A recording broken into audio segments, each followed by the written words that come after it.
Magandang umaga! Kumusta po? Narito po ulit ang update natin para sa lagay ng ating panahon. Yung umaga po ng August 8, 2026. Sa ngayon po ay wala na tayong binabantayan na sama ng panahon. Dito po sa loob ng ating area of responsibility, tuluyan na po na nalusaw ang bagyong Maymay. Habagat po ngayon ang dominanteng weather system na umiiral po sa ating bansa na hinahatak ng apat na sama ng panahon, 2 bagyo at 2 LPA. Pero ang mga ito po ay hindi naman banta sa ating bansa maliban po sa paghatak nila ng habagat. Pero ang bagyong Dolphin, ang pinakadominanteng humahatak ng habagat na siya pong nakakaapekto ngayon dito sa atin. At sa atin naman po ang wind map forecast, posible na maglandfall ang bagyong Dolphin bukas ng gabi sa may China. At ang LPA naman sa silangan ng bansa ay posible na lalakas bilang bagyo sa susunod na mga araw, pero hindi naman po banta ang mga yan sa ating bansa maliban sa patuloy nitong hahatakin ang habagat hanggang po sa susunod na linggo. At posible pa na may isang sama ng panahon na susunod rito na mabubuo na siya pong muling hahatak ng habagat. Kaya ang habagat po ay asahan natin na posible pa yan na magtagal ng mahigit na 2 linggo.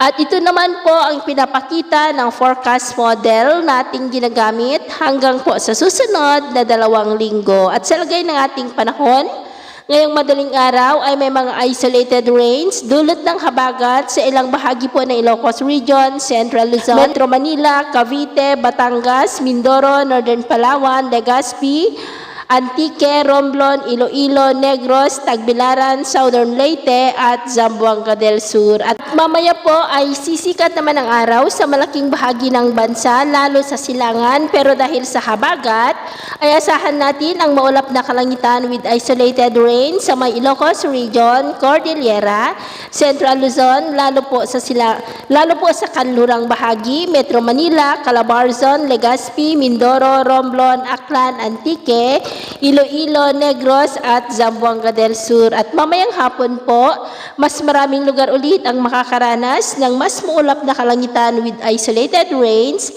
lalo na po sa kanlurang bahagi. Kaya mag-ingat po tayo, lalo na sa mga banta pa rin ng mapagbaha at pagguho ng lupa. At sa atin naman pong mga baybayin, dahil po kay bagyong Dolphin at habagat ay maalon po ngayon sa mga baybayin ng extreme northern Luzon, kanlurang baybayin ng Luzon at silangang baybayin ng ating bansa na ang mga alon po ay posible na aabot hanggang sa 2.5 to 4.5 meters height. Kaya hanggat maaari po ay iwasan na muna natin ang papalaot dyan sa mga may kulay pula para po mas makaiwas sa mga sakunang pangkaragatan. So, ito ang latest update natin sa araw na ito. At ako po muli si James na nagsasabing sa kahit na pagsubok po na darating sa ating buhay, huwag po tayong mawawalan ng pag-asa. Thank you and God bless!